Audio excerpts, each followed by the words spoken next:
Welcome to the Mixing Glass, brought to you by Bardtenders. I'm your co-host, Michael Windsor. We've got a great show for you this evening.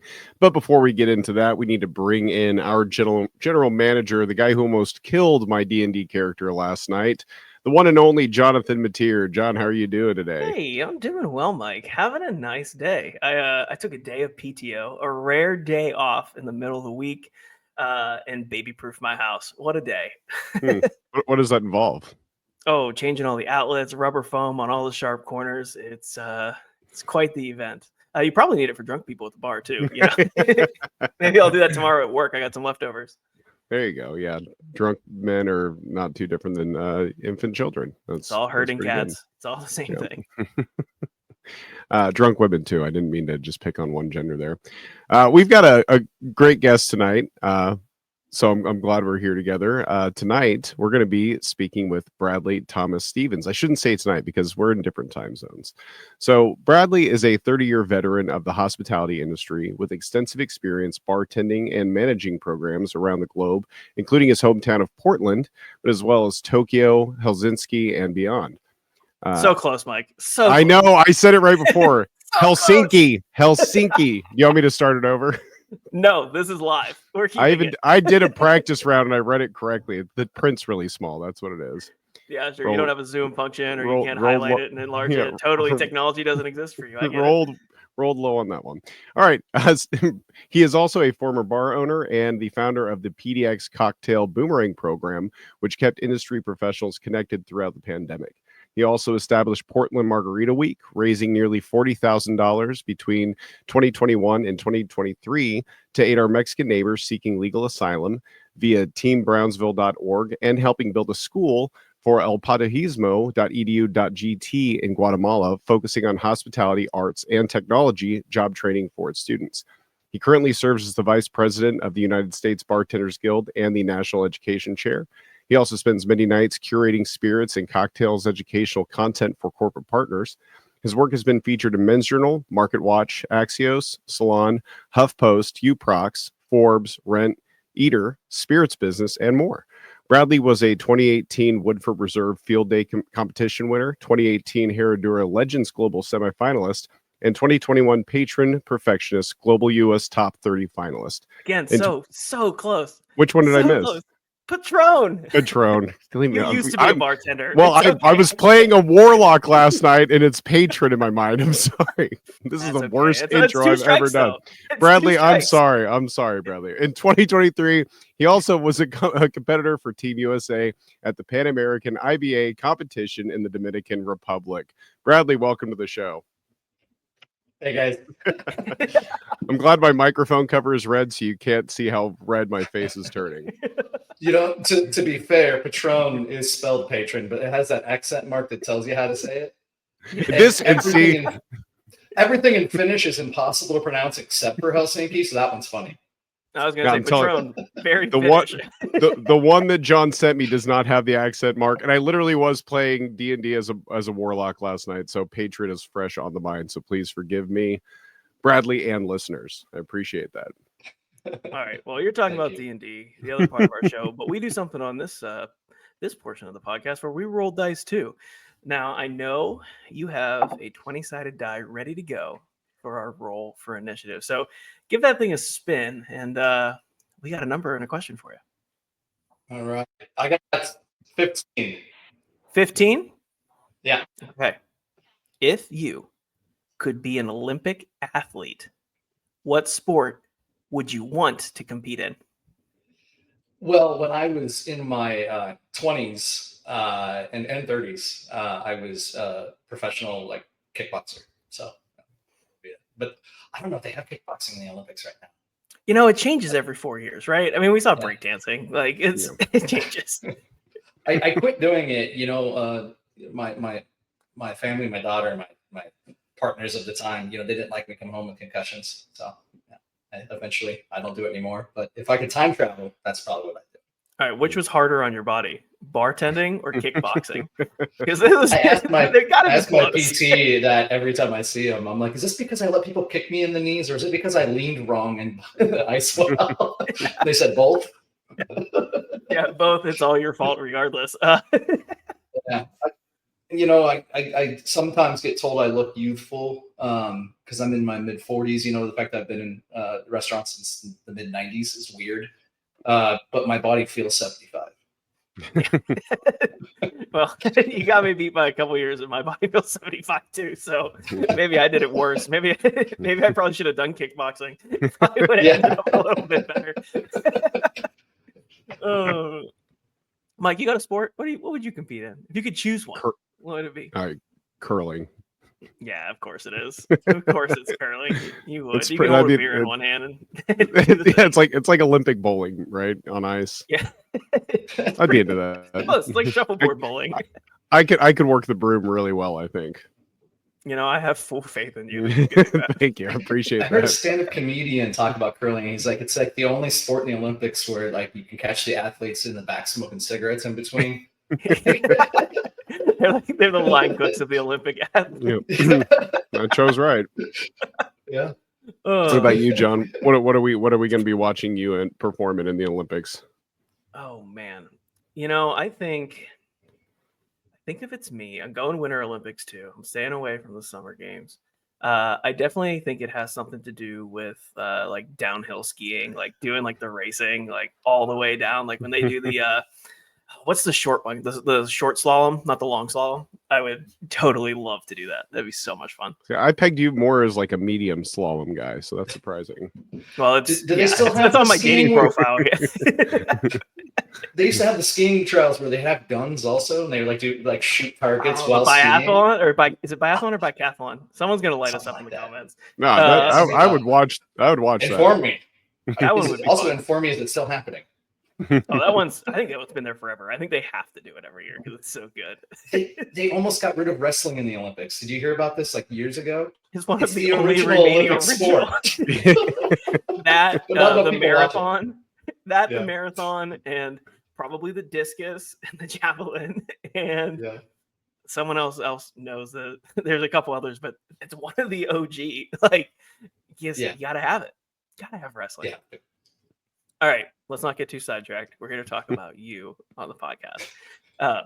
We ask everybody on the show what their origin story is. How'd you get into the hospitality industry? How did you start? What kind of gave you that taste? And you're like, this is it. This is what I want to do for the rest of my life. How did you get that first dose of hospitality? I grew up in a household. Family was, not wealthy. Not trying to get sympathy points, but we got like free lunches and food stamps and all that kind of stuff. And so I started working when I was like 11 or 12 years old. And I was working at farms, like pulling green onions and stuff, just so I could buy my own clothes and maybe a Nintendo game or something. And so when I got into high school and I was 14 and I was legally allowed to work in like a traditional job and not just, on a farm, I immediately just was like, okay, I live in the suburbs. There's this restaurant called Sherry's, which is like the Oregon version of Denny's, except they just filed bankruptcy this year, unfortunately. It's Denny's cousin. Yeah. So I got a job working as a host when I was 14 years old, and I met my daughter's mother there. I stayed in it. I left for a little while to go to the music industry, which, like most people's music industry story, didn't do what I wanted it to. So when I came home, I was 21, and I convinced somebody to let me bartend at a Beaverton Mexican restaurant. Beaverton's where Nike's at. So like we had no Tip and Pippin coming in all the time and stuff. There was just something more exciting about the bartending role than there was about being a host or a server. Being a host or a server, people yell at you all the time. And being a bartender, at least at that point in time in my job, it was people were always complimenting me. All right, this is fun. I'm going to stop you because you said you were a host at 14. That's crazy. I mean, that's obviously under the legal working age too, but maybe not. In Oregon, you can work part-time at 14, and then at 16, you can work full-time. Okay. So they had laws that you had to go home by a certain time and stuff like that. But still 14, I mean, we've talked about this before on the show. Some of the most important positions in a restaurant are the hostesses who set the tone for the entire experience, and the dishwashers. Mm-hmm. If you don't have those two positions in a restaurant, it's probably not going to go really well for you. Yeah. So what was that like at 14? I mean, interacting with people that were 4 or 5 times your age probably on a daily basis. Most 14-year-olds don't have that experience outside of their teachers. Well, it's weird because at 14, I didn't really care about how good of a job I was doing. I just cared about like getting along with the people that I worked with, having fun, and then making money. I remember like my first shift at this restaurant. Now, people who've been to like Denny's type of restaurants, like the busiest shift of the week for most of them is Sunday morning, right? Because everybody's like going, it's like the church crowd. Mm-hmm. And back then we didn't sell alcohol. I think they did, for the remaining years before they went out of business this year. But it was just a line wrapped around the block of older people and their grandchildren coming home from church or about ready to go to church. And they were like, okay, come in on Sunday morning and we'll train you. And then that crowd happened and it was like, never mind, just go ahead and do whatever you think is the correct thing to do. And I think I broke so many dishes. I broke a bottle of Tabasco and it like went all over somebody's like, Sunday suit. And they were just so mad at me. And I'm being a 14-year-old, oh! Yeah. Your mom can buy you a new one. Yeah. Everybody treated me like I was their son. Like a bunch of like 60, 70-year-old servers that had been like career for their whole life since like, the 60s and 70s and stuff were there. And when I became a manager at the age of 18, they were like, I would imagine. I can't take orders from an 18-year-old. It's so hard. No way. You're the kid. Get the hell out of here. Great experience for me. Probably not for anybody else. No, I mean, you probably learned a lot of lessons really early in your career that a lot of people don't until much later in their hospitality life. So fascinating. That's so cool. Yeah, I was terrible at being a manager at 18, but again, are you kidding? Out, right? Are you sure? We had somebody was stealing tips when I was the 18-year-old manager, and I was so scared of getting in trouble with like the district regional manager that at first I started taking money out of my pockets and replacing it because they're going to get in trouble because it's short. And then at a certain point, I reached out to my boss and I was like, "Look, I can't afford to keep hiding this. Somebody's stealing from us." And he was mad at me. He's like, "Why didn't you tell me about this like a month ago?" And I was like, "I'm scared. I'm a kid. I'm still in high school." Yeah. They don't teach us economics in school. They don't teach us how to file our taxes. And I'm a manager. One of my favorite jokes. Also, there's a comedian who's talking about. It's like, why would I listen to a personal finance teacher that's a teacher in the United States? Oh, God. Pay them well enough. Like, that was a bad financial decision. That's messed up. It's really messed up. It's something that needs to be advocated, obviously, but like seriously. Okay, so let's fast forward a little bit more. You said you started bartending for No Tip and Pippin. What was the moment that you were like, okay, this is it? Like you fully like jumped into like, this is bartending. This is kind of what I've fallen in love with. And obviously you've done more since, but like, what was that first moment where you were like, I love what I'm doing here? I somewhere in my early 20s started managing an Italian restaurant in Portland that a former boss of mine had taken partial ownership of, and there wasn't really a bar program there. I mean, it was like a couple of like menu cocktails only, and like you could do a rum and coke or something. So like I would be doing the cocktails because of like the small amount of bartending experience I had from the cantina. And there was a girl that worked there that I had a crush on. And at one point in time, she left the company to go be a bartender at this dive bar karaoke spot here in town in Portland. And we found out that my boss was getting ready to sell the company. And she was like, "You should come bartend with me at this dive bar." And I just left just because I want to hang out with her. She was so cool. A tale as old as time. So I got the job, and it's that dive bar vibe. Some of my best friends in my entire life I met at that job. It was instant. Like you walk into that like grimy old building, it smells like you should probably check it for mold, in the walls, not in the kitchen. Both? And the money was so good. I mean, I feel like we were making the same amount of money in tips today as we were 20 years ago. So it was like more valuable back then, even. Way more valuable. And I have nothing to show for it. We it's a circle economy. You clock off and you give the money back to the bar. Mhm. You know. Yeah.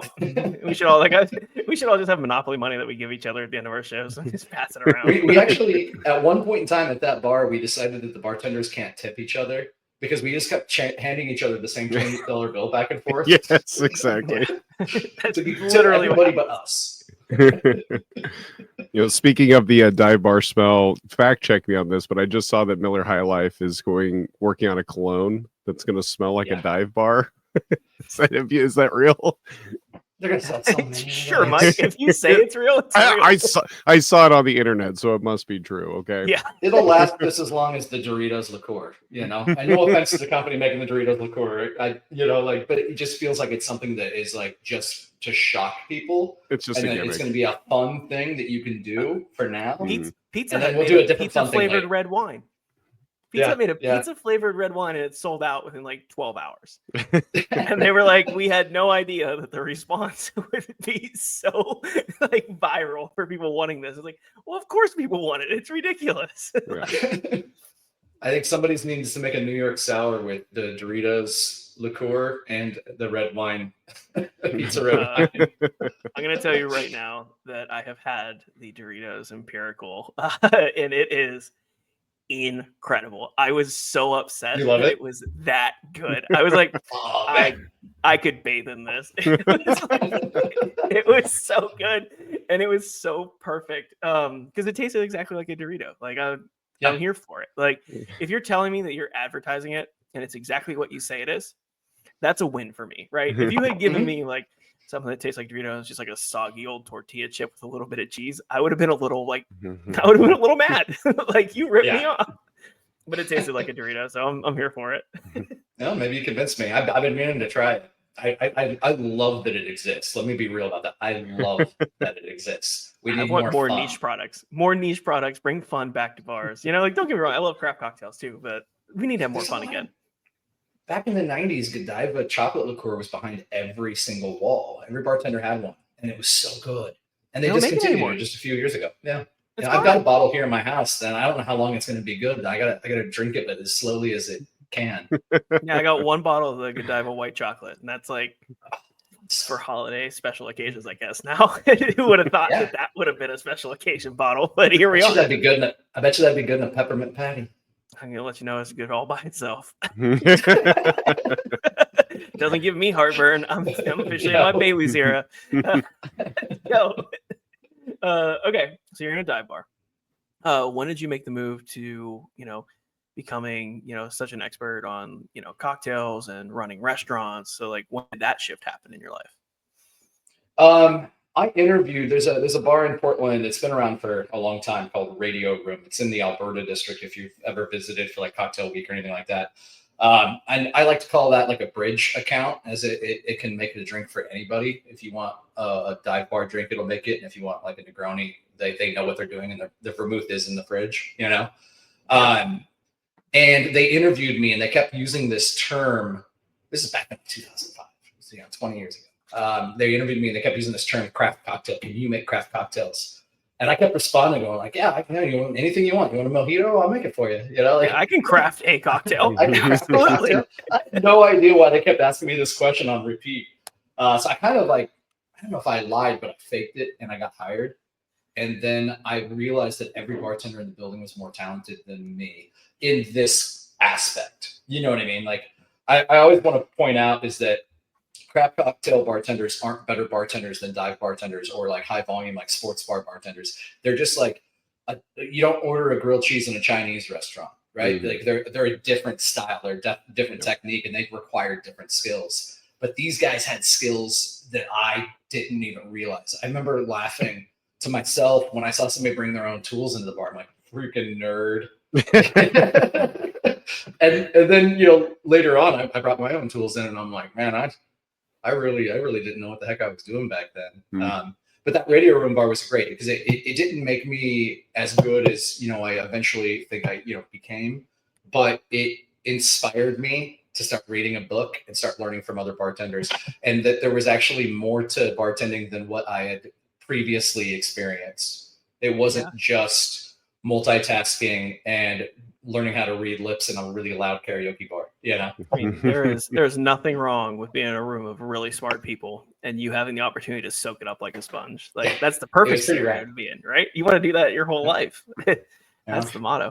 Did any of the bartenders there kind of, find out that you didn't know as much as you had let on and maybe take you under their wing a little bit in that process? There's this one guy named Matt, he was famous for always putting his foot on the dishwasher, like the Captain Morgan pose, you know. And he was always wearing shorts, and so you're always kind of like, stop doing that. You know? That's how he gets the tips, baby. yeah, you probably you're not wrong. He was a handsome dude, probably still is. I remember at one point, like 2 weeks into working there, he smiled, and I didn't realize what he was saying at the time. He goes, "Finally, they hired a real bartender." And what it was is that he was like saying is that like, I don't know what the hell I'm doing with these. Like some guy came in and ordered a Negroni and I said, we're out, you know. the guy's looking around going like, what are you out of? You can see the Campari right there, but he was like, no, not gonna order it, you know. And he just smiled. Matt smiled and looked at me and he goes, finally a real bartender. it's like Jeffrey Morgenthaler owns a bar here in town, and I haven't asked him personally about it, but I've heard that he likes to hire people that have never made craft cocktails before, because they're like younger, less experienced bartenders, because clean slate. They're easier to mold into what that bar requires. Whereas like, people that are long in the tooth, like you and me, John, like we're a little bit more set in our ways. We can be flexible, but like maybe not in the way that somebody like him wants for his program, Yeah, no, 100%. I mean, this is like one of those things about like someone who's been in the industry for a long time, right? Doesn't matter how many bars you work at, you're probably going to make an old fashioned the same way you did whenever you learned it the first time. Even if like, this new bar wants me to put 3 dashes Angostura in, but I always make it with 2. Then when you're in the weeds, guess what? It's getting 2 dashes instead of 3. I'm real sorry. And if you're going to nitpick me as a manager, then like this probably isn't for me. Like, I'm going to move on to the next spot. And this isn't for every program, but I think my rule has always been a good one, is if it's a menu drink, it has to taste the same no matter who makes it. But if 100%. It's an off-menu drink, then you're allowed to be personalized, right? When people come in and say that, like Jeff or Steven make the best dirty martini, like that's an opinion. And if it's not on the menu, then like that's great, because they're going to want to come in on that person's shifts more often. Right? Yeah, 100%. I mean, there's so many factors. If they order like the lavender, lemonade thing that is on the menu, it should taste exactly the same amount. Yeah, signature cocktails on a menu are part of the brand of the restaurant that they're on the menu for, right? Yep. That's it. It has to be consistent. There's so many factors that go into a dirty martini, right? I mean, they could make it with the exact same recipe and they could taste different based on the way they're shaking, based on the way they're, straining it, things like that. So yeah, maybe one of them had a fresher batch from a fresh jar, and one of them had one that's been in the fridge in and out for the last week, right? Like there's so many different factors that go into like what makes the best classic cocktail like that. So I think you're 100% right there. Yeah, it's a good rule of thumb for me. Yeah, no, I love that. So let's start talking about the US Bartenders Guild. So you're a huge part of it. You've been with them for quite a while now. I mean, I know we've even been to Ireland together with the USBG. So something about being roommates and whatnot once upon a time. I got a bottle up here from that trip. Couple of trophies from the Glendronach distillery. There's some good ones. There's so many good ones. I still have a bottle of the Mizunara from Glendalough that like is an easy sipper. It's so good. Anyways, we won't go off too far on a tangent. How did you first get involved with USBG? How did you first hear about them? Because let's start that journey there, and then we'll get to where you are today with the USBG.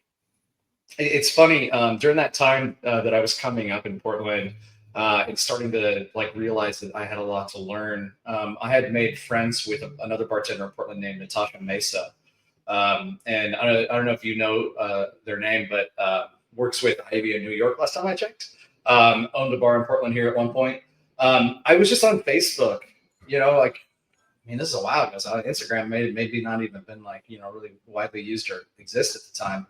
And she updated her status to say like that she joined this thing called the United States Bartenders Guild. It might've been actually the Oregon Bartenders Guild at the time.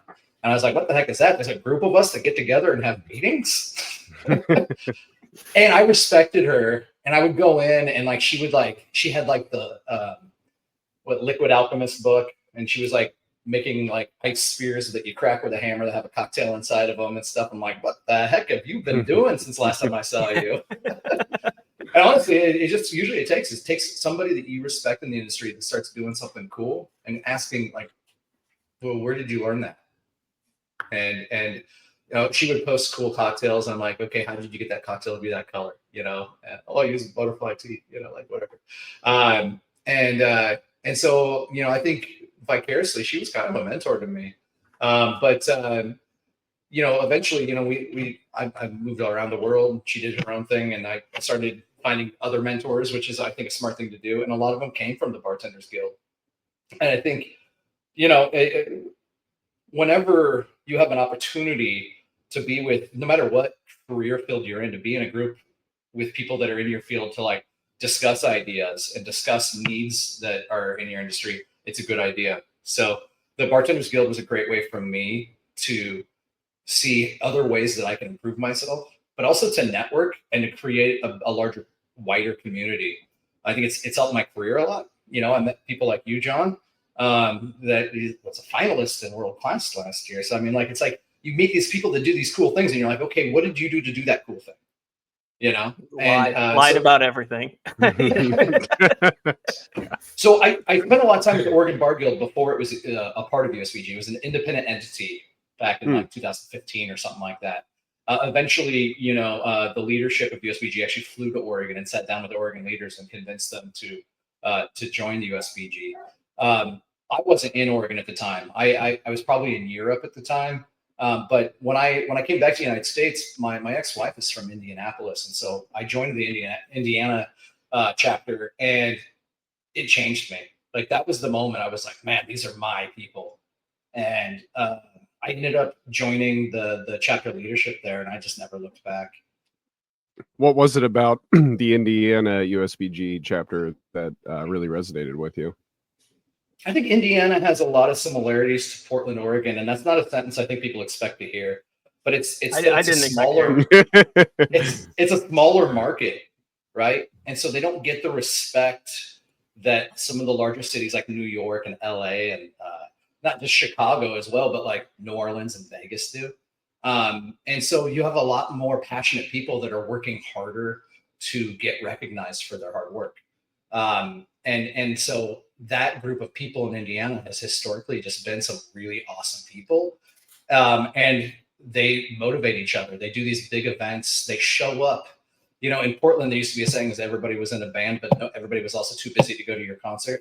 Like, these people showed up, you know? Like, oh my God. I'm all about it. When you get that passion around you, it's addicting, and you start like wanting to spread that passion to other people as well. Yeah, no, we talked about this with Darian, who is also very involved with the US Bartenders Guild too.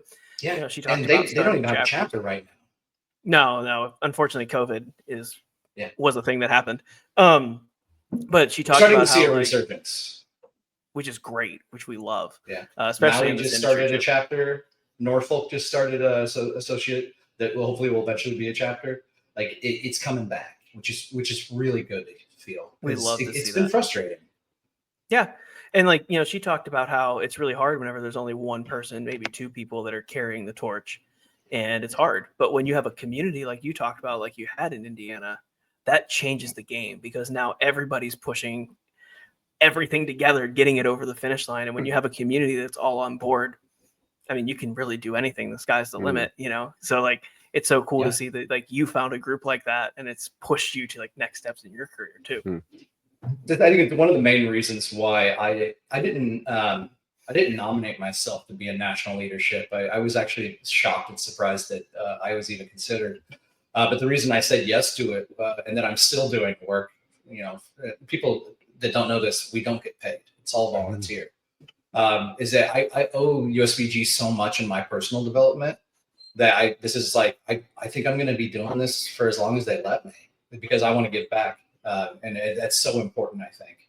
And the future bartenders have a lot of challenges in front of them, you know, like good challenges. People are drinking more responsibly, you know, people are going out less often because of the economy. That's hopefully a short-term issue.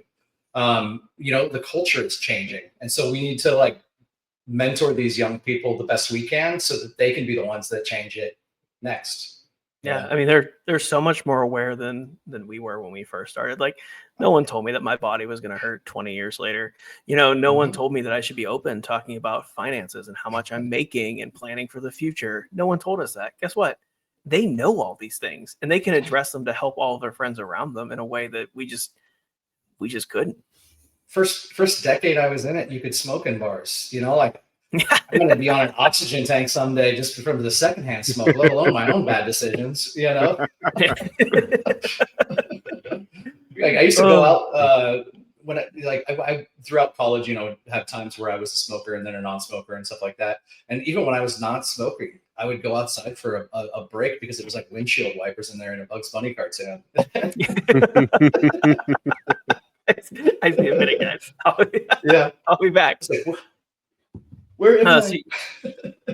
So you said you love to give back to the USBG because they've done so much for you. And I know that one of the things you do or have done and are currently doing is working with the education portion of USBG. I mean, you're the education chair alongside being the vice president as well. So talk to us a little bit about your involvement with the education program, things that you've done in the past, things you're looking forward to. Like, let's really dive in because we love educating people, sharing, education and knowledge and trade secrets, all of that with people that are listeners. So I think you're the perfect person to start talking about what the USBG can do for people that are looking to join. Well, the education committee is really one of my favorite things because one of the big pillars of the Bar Guild even existing is furthering our education, right? And what people want to learn about changes every single year. And that's kind of the tough part. It's like everybody's like, I want to hear about how whiskey's made. And then, a couple of years down the line, they're like, I'm sick and tired of hearing about how whiskey's made. And I learned something. I mean, you did your job though. Like, you did yeah.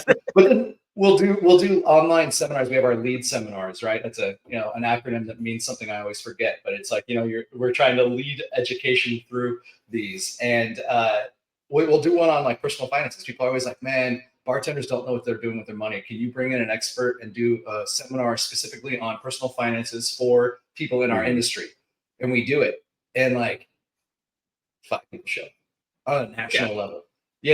We get a lot of later on views, thankfully. Like we put them on demand. And so there's going to be, there was on our old site and our new site that we're building a directory so you can go back and learn afterwards. And it's going to be so cool. I'm really happy about it. Huge. But we'll do one where it's Greg Bohm came in and did a history on cocktail tools. So he has like this museum in New York at the Cocktail Kingdom, like headquarters, with like some of the oldest books and like vintage bar tools. Some of them are really not highly functional tools, but they're interesting. And all he did was just talk about these antiques that nobody knows about or uses. And we had like everybody show up for that. And so like, that's so funny. What? I don't care about what's in my wallet, but like this, it's like a this is stuff that they went shopping afterwards irresponsibly and bought a bunch of these things. Which is also cool. I don't want to go off on a tangent, but sometimes Cocktail Kingdom will make some of those antiques and do like a limited run, and you can buy them. They had, what was the newest one? It was like the handbell that you could like put a cocktail in, like the church choir handbell, and you put the cocktail in and shake it. It's so stupid, but I think he showed an old version of that during that seminar he did. It was like 2 years ago, I think. I have the Dale de Graff Cafe Brûlot or Brûlot, depending on who you ask. The old classic New Orleans one where you set the bowl on fire underneath and ladle it down the orange peel. It's a really cool toy, but I use it twice a year at most. You know what I mean? And it's like I don't know what they charge for it, but it's a premium product. Sure. It's a really cool product. But like those when you do those seminars, you're like, okay, well, my credit card's gonna have a little bit of a hit. But so going back to the education committee, I've actually been spending the last like 5 years on a new thing that we are not ready to announce right now. But like it's been really cool working with other passionate people and like really, really professional people outside of hospitality industry as well as in to like kind of develop this content that we're currently doing and will be doing in the future so that our members have access to not just their in chapter meetings, or people like Darian who don't have a chapter in their region still have like elevated content that they can access anytime they have a question. Sometimes it's our online seminars, sometimes it's content like magazine articles and things like that in our resources section, which I believe is coming back to the new website launch soon. But like, we also help people when they do Ed Week and things like that. You know, the people that become the leads of their local education week, they'll come and meet with us, and they'll be like, okay, how do I do this? What do I do? Like, I don't know, what kind of education event should I do? And we can help like walk them through what people have done in the past, and like give them ideas to inspire them, like think about doing more hands-on activities to keep people engaged, and like maybe doing like knife training is one I bring up all the time. You know, something that like is very important to you that maybe typically isn't taught. You know, how many people have cut like a little bit of their thumb off when they're doing lemons? You know, just because nobody actually taught them how to safely do it properly. Or how about how to sharpen a knife? Like, how many people are just like, they just take for granted that every knife they pick up in a restaurant to cut citrus wedges is going to be perfectly sharp every time. Guess what? As a general manager, I have a lot of respect for the general managers who actually hire a company to come in and do the knife sharpening for them. It's like, if you've got the budget and it's not expensive, do it. It's always true. It's always one of the first things that gets cut whenever you're looking at your budget too, and it shouldn't be. Like, do not cut your knife sharpening budget. It's going to cause injuries. Like, do you remember those like chainmail gloves we used to wear? Yeah, like, I never see those anymore. Like, I've only seen them to cut like large blocks of ice. I've got one in my tackle box. You got like TikTok videos of people pretending to be Michael Jackson wearing that thing. You know, like, it's lost. I mean, Mike, it sounds like it's right up your alley. You have one probably within 50 feet of you. I do. It's for filleting fish that you catch, okay? And moonwalking. At the same time, you can moonwalk fillet fish. Obviously, he's an expert. But you did talk about something very briefly. Education Week. This is something that USBG does every single year. What does that look like? How can you get involved with your local chapter to find out about this? Tell us a little bit about that. Yeah, I mean, every year, historically, it's been usually in like the October area. For 1 week, your chapter is challenged, and you can choose any day you want. You know, like work around the schedules and needs of your chapter's members, where you do specialized education programming. It's your chance to like show off like why USBG is so cool and why you think it's important. So I always recommend people to like invite non-members to come to these kinds of things also, because it's like something where it's like a really fun experience where they go like, wow. And then also get to know, like, there's a lot more members at these events usually, so get to know more people from their community. And you know, it's been really successful for us, and it's a chance also like where if you type in USBG Ed Week into like a hashtag, you can actually see what's going on in like 40 different major cities in the United States all at once. And that's really rad. It's also good because you can look back at what people did previous years, again, to like inspire you of like, oh man, what did Atlanta do? Like, I want to do that with my chapter. I want to learn how to do it. I want to be selfish and pick this really cool thing that they did. I want to learn, and we're gonna teach it to everybody in my chapter.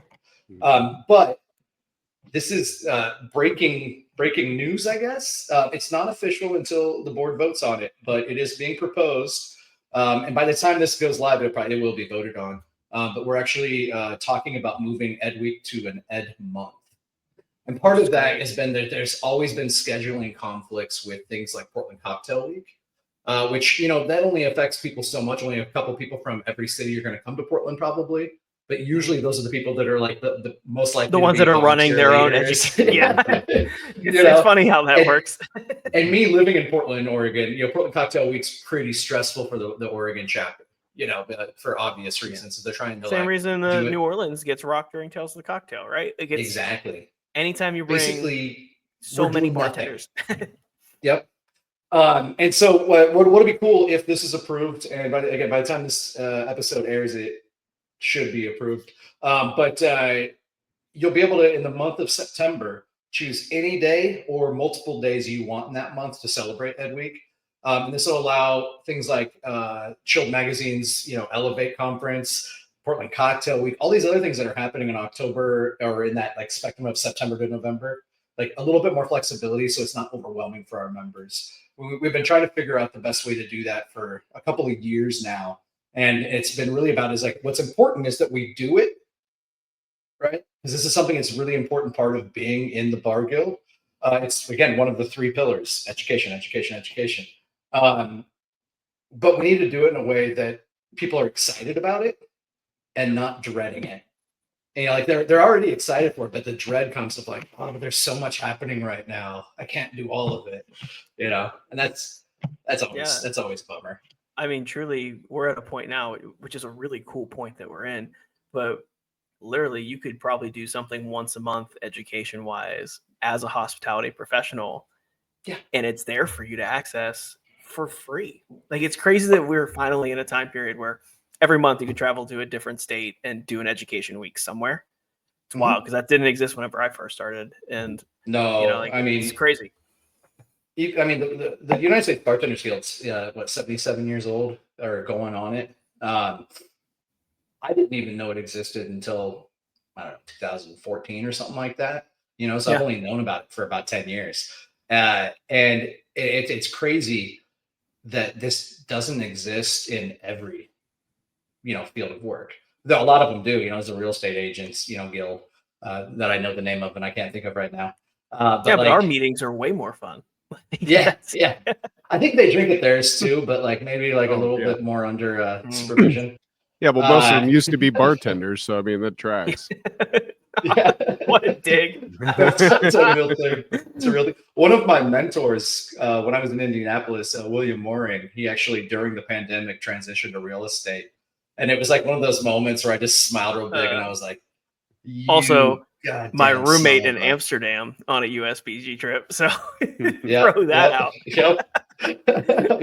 Yeah, he's awesome. Great.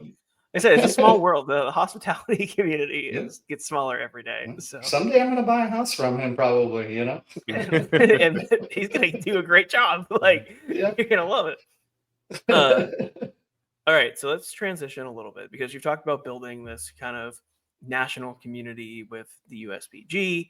Let's talk a little bit about your community where you are currently living. How are you building your community, organizing community events? How are you giving back? Talk to us a little bit about that because so many people want to do these things, but not everybody is able to or knows how to get started. I think there's an intimidation, right? Of like, you want to do big things, but you don't know how to do, and you feel like it's impossible to do. Like if you try to write a book, like, and just like start with the first word and like end with the last word, everybody will look at you like you're crazy. You have to break it up, into sections and work at it. Like you're building a skyscraper, you have to build the frame and then put in the plumbing, And so like, I just tell people is that if you have an idea, go talk to the other people in your community about making it real. I'm not currently doing Portland Margarita Week, but when I started Portland Margarita Week, the idea was to get people excited after the pandemic, like that moment when we started going out again for the first time. It's like at the time only patio seating was allowed in Oregon, but it was like, let's celebrate coming back together for this event, and then in turn we're going to take some of the money that we make from these sales that are helping the local small businesses that are a part of it. And we're going to give it to this charity or this nonprofit that's doing really good work that we can all feel good about.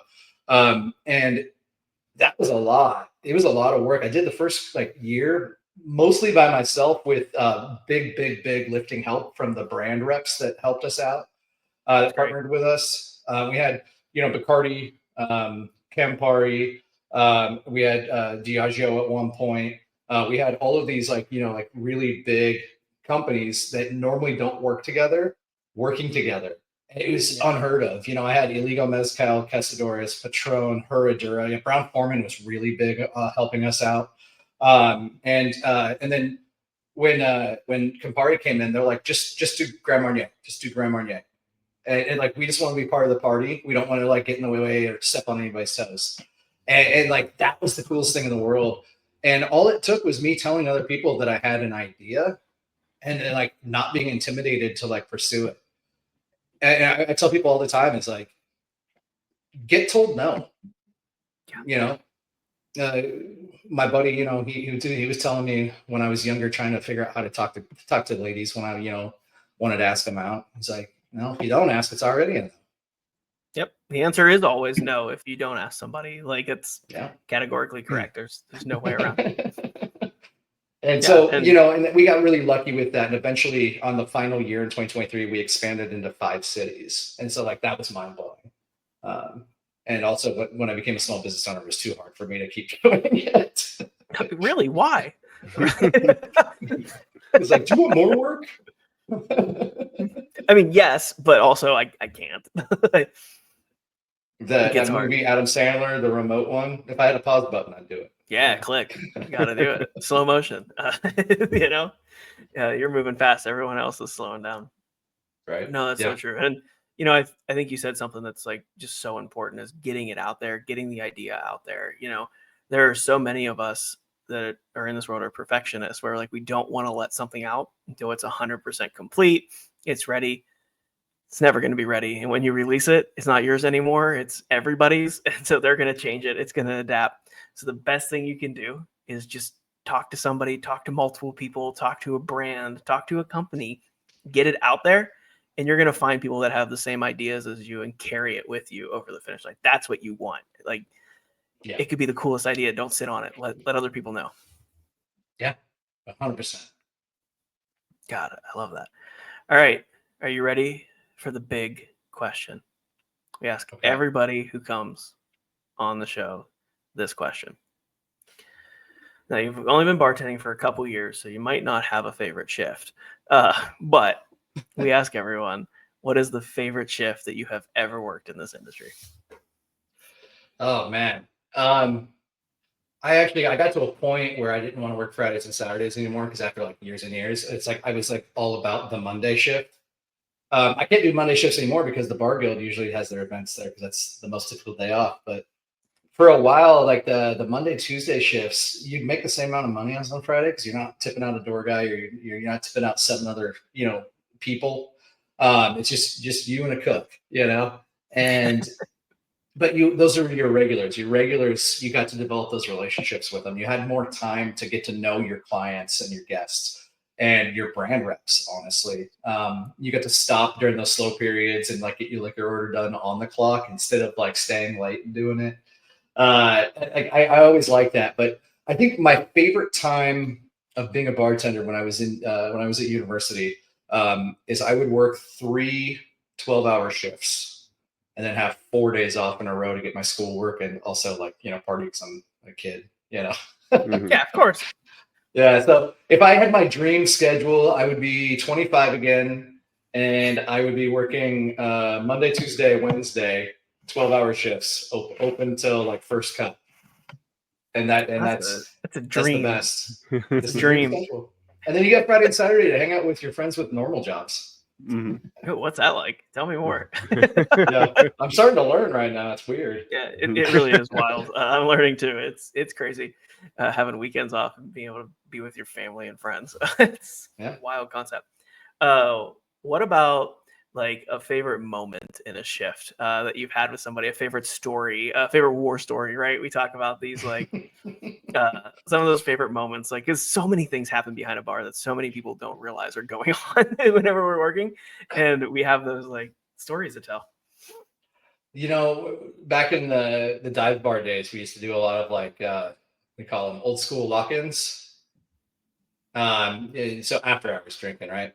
Yep. And so you'd have your friends stay and then you kick everybody else out. And then like your friends would help you wipe down the tables and put the chairs up. And then in return, you'll pour them a whiskey on the rocks. Cop comes by, grab a broom. Yeah, grab a broom quick. Like, no, everything's normal. And I remember, so I traveled to New York City a number of years ago with a good friend of mine. And we went to this karaoke bar in Chinatown called Winnie's, legendary spot. It's not there anymore because of gentrification, but they did. I heard that they reopened in a different neighborhood in Lower Manhattan. But we actually developed this really cool relationship with the bartenders. So every single day that I was there on that trip, we went to this bar. And on one of the last days, we did an old-fashioned lock-in, which in New York City means you're there until 7 o'clock in the morning. Yeah, I was gonna say they close at 4. And so we're drinking and hanging out with the staff there, and we start doing these shots that were called Hurricane Katrina shots. And they were named after actual Hurricane Katrina survivors that were staying at the hotel at this dive bar I worked at here in Portland years ago.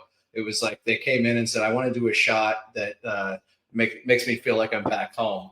And they would take a shot of tequila. And as soon as the glass was safely removed from their face region, you would splash them with a glass of cold ice water and slap them in the face for 3 hours.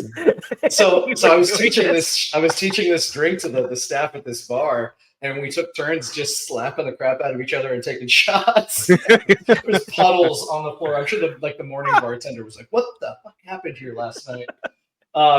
It's one of my favorite memories, and I'm not going to say her name, but the bartender actually was a state representative in New York City's 60th.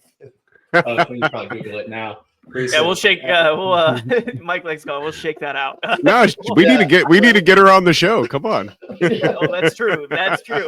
Well, it's funny. As a transition to that, we just formed an advocacy committee at the USBG, and so I'm calling on all those old people, those old friends that we met, as a bartender. The cool thing about being a bartender is you have an expert in every field in your phone, right? Mm. Like your car breaks down, you know who the mechanic is because you've been serving them that, margaritas for the last 10 years. And so I'm calling in all the favors going like, hey, I know a lot about hospitality, but politics is kind of new to me. Can you help? So it's our hope with this new advocacy committee that our new executive director, Bo, is taking lead on. He actually comes from Washington, D.C. and doing advocacy and working with elections and politics to try and platform USBG as the future place to go for making changes in our industry that are positive. And so it's very early right now, but it's one of the things I'm most excited about. And I'm not going to lie, I did reach out to the former state representative. Why not? Hey, can you give me some advice? Well, we always ask this question too, because there's so many people in this industry that no matter where you are, what type of bar you work at, where you live, where you work, we all share some sort of common story together. We've all had a drink after hours. We've all met those people, from all walks of life at our bar. We've served them. And it's always just so cool to ask people that work in this industry because we all have that common bond. Like it's incredible to hear it. So we love it. Hell yeah. Thanks for being on the show, man. Thanks for hanging out with us. Yeah. Thanks for letting us steal an hour of your day. I feel like you guys could have gone for a couple hours, but I know there's some previous relationship there. Crazy. Oh yeah, John. I show up just because I haven't seen your face since Denver World Class One finals that you were in.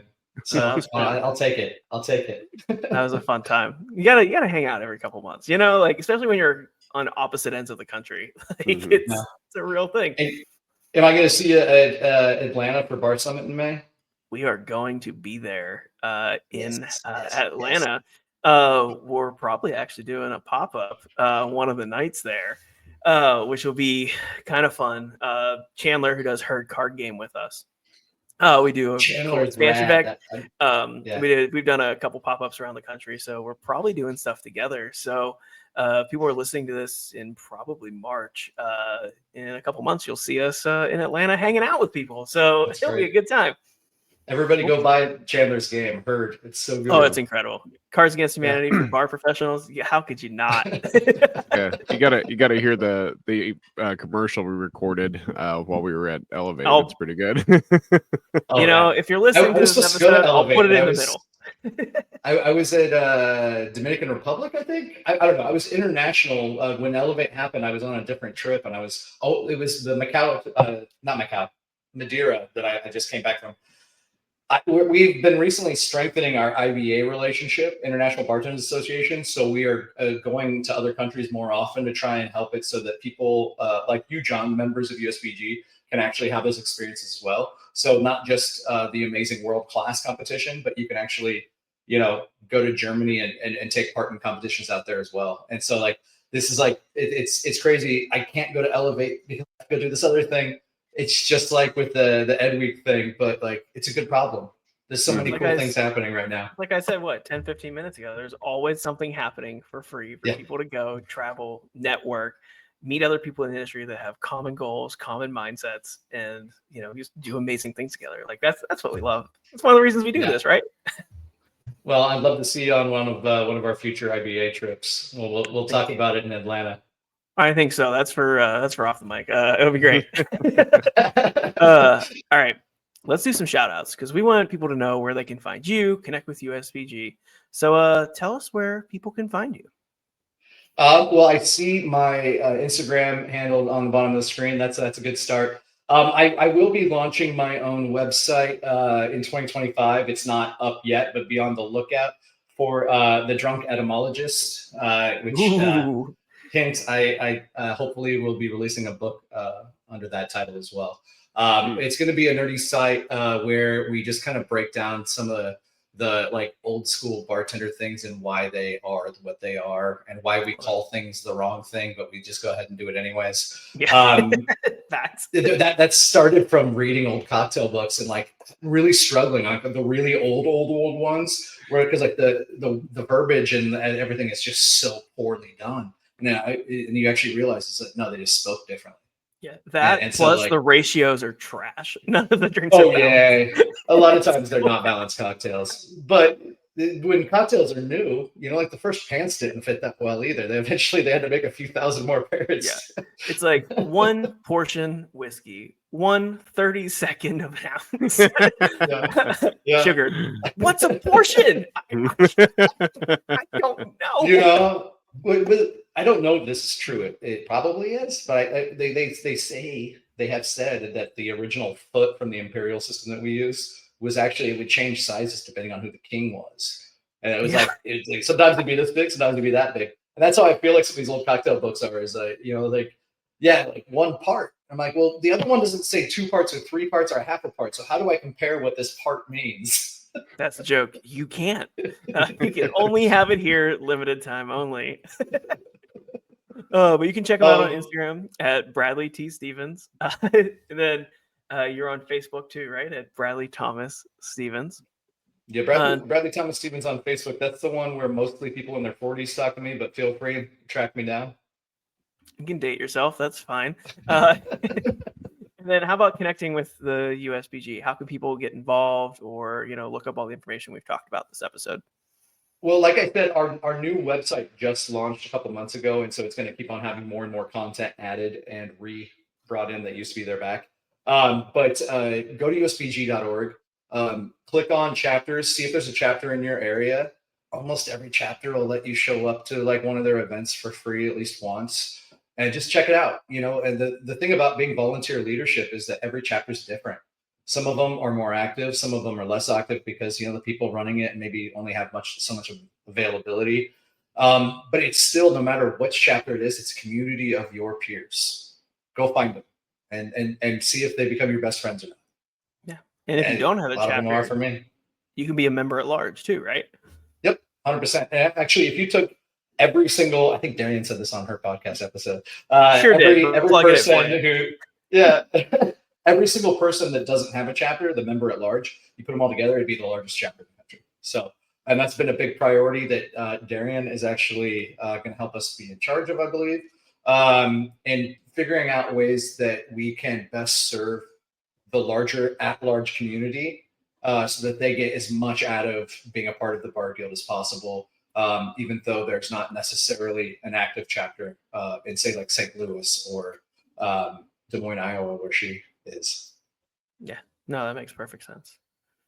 Mike, shout outs for you tonight. What you got for us? Actually, I haven't shouted it out for a long time, so I'm going to shout out the Bartender Rant podcast. This is being released, further, so hopefully Steve and I haven't killed each other by then. But we're back recording, and we've got some more stuff coming out. So keep an eye out for that. And you know what? Why not? Even though we already talked about it, Herd Card Game. I'm excited to see Chandler again. So yeah, you always got to gas up the homies, right? Like that's a real thing. We love. You guys travel to Portland. I want to do a herd card night with you guys here. Yes, please. Sounds amazing. I'll book my ticket right now. Let's figure this out. I got a shout out tonight, Mike. And I it's wonder what it for- could be. It's like I do this every time. It's for my favorite podcast. Sorry about the BRP. My favorite podcast is called Bardtenders. You're probably listening to it right now. You're probably watching it right now too. You can check us out on social media at Bardtenders. You can check out our website at www.bardtender.com, where we have amazing resources for on-the-job training, mental wellness, physical wellness, connect with other hospitality professionals who do some really cool stuff on the side, because there's nothing we love more than doing cool shit with cool people, and that's why we keep doing this for everybody. If you want to get in touch with us, you can slide into those DMs on social media or shoot us an email at contact@bartender.com. We want to hear from you, things you want to see on the show, people you want to see on the show, you yourself.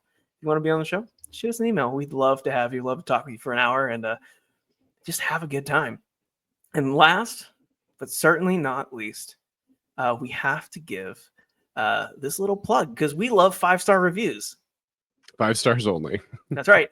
And we have said that if you give us a 5-star review and leave a comment that roasts myself, Mike, or anybody else that's on the podcast. Preferably John. Yeah, and also Mike. I can take also Mike. We'll read your comment in the episode. I mean, if it's good, right. it's got to be good. And by good, I mean bad. Yeah, it's got to be the worst kind of good. Or the best, I don't know. But either way, we're going to read it. But it has to be 5 stars. It can't be less. It has to be 5 stars. So get at us. We want to hear from you. Get it. All right. Now that we've beat ourselves up, Bradley, thank you so much again for being on the show. Yeah, thanks. It was great meeting you. Thanks for sharing this time with us. Michael. And thank you, anytime to call. Always. I guess we'll have to see you in Atlanta or Portland or both at this point. It's the way to do it. I think we need to go back to Dublin and go back to that dive bar that was over by our hotel.